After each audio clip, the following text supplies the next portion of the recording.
I liken salmon to this century's bison.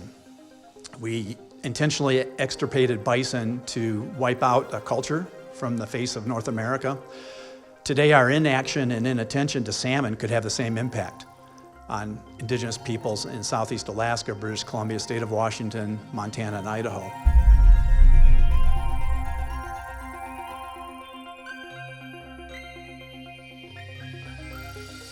Thanks, Chip. Appreciate the 5 minutes. And it's a great segue because the International Joint Commission was created by the Boundary Waters Treaty of 1909, which, as you've just heard Doug speak, was a year after Theodore Roosevelt left the presidency. There are two bodies of water mentioned in the treaty. One is Niagara Falls, and one is the St. Mary Milk River in Montana and Alberta. Roosevelt, from his time as a rancher, knew about these water wars going on in the rangelands in the West.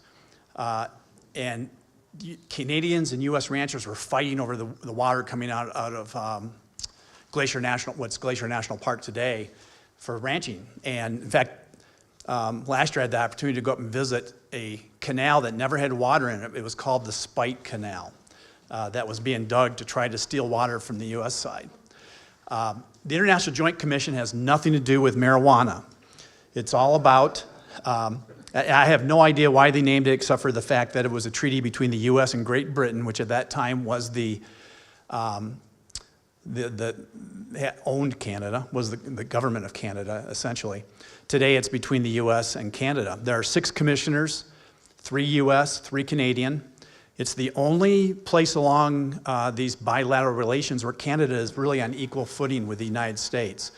If you go to Canada, almost everyone knows about the International Joint Commission. In the U.S., no one does. And that's why I like the opportunity to speak about it. About 40% of our work is the Great Lakes. And the Great Lakes Water Quality Agreement was one of the first great acts that came through the Boundary Waters Treaty, the work of the International Joint Commission, and is credited with much of the cleanup of the Great Lakes.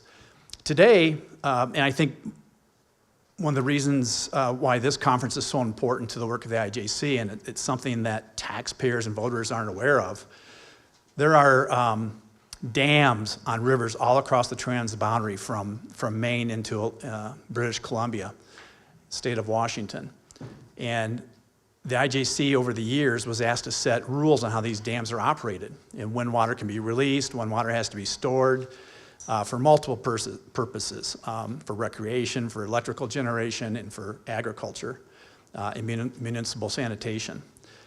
Climate change is impacting every one of those watersheds, and we're having to go through and spend millions and millions of dollars reviewing those rules, making recommendations to change them. Undoubtedly, we'll be changing the way people do business, the way their lives are conducted in these transboundary regions.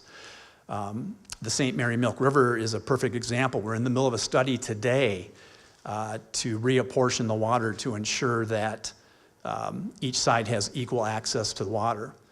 As the glaciers disappear from Glacier National Park, the St. Mary River water is not as guaranteed or as high flow later in the year as it used to be.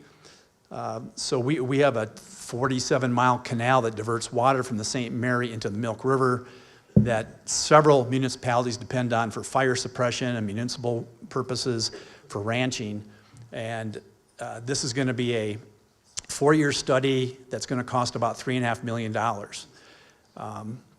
So climate change is having these little impacts that are under our noses that we don't understand in the federal budgets of both countries.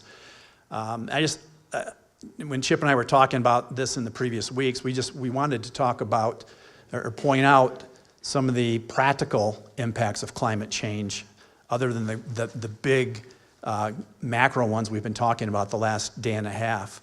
But certainly everyone has a vested interest in what's going along the boundary waters. It's in Southeast Alaska, state of Washington, salmon are threatened because of climate change and the use of water in those areas.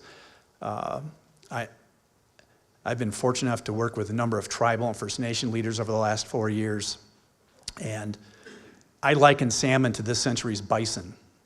We intentionally extirpated bison to wipe out a culture from the face of North America. Today, our inaction and inattention to salmon could have the same impact on indigenous peoples in Southeast Alaska, British Columbia, state of Washington, Montana, and Idaho. So climate change isn't just, climate change is in our backyards here in the West and across the transboundary. That's it. I just wanted to share a little bit about the IJC. Thank you, Chip, for the opportunity, and thank you for all the work you're doing here. Thanks.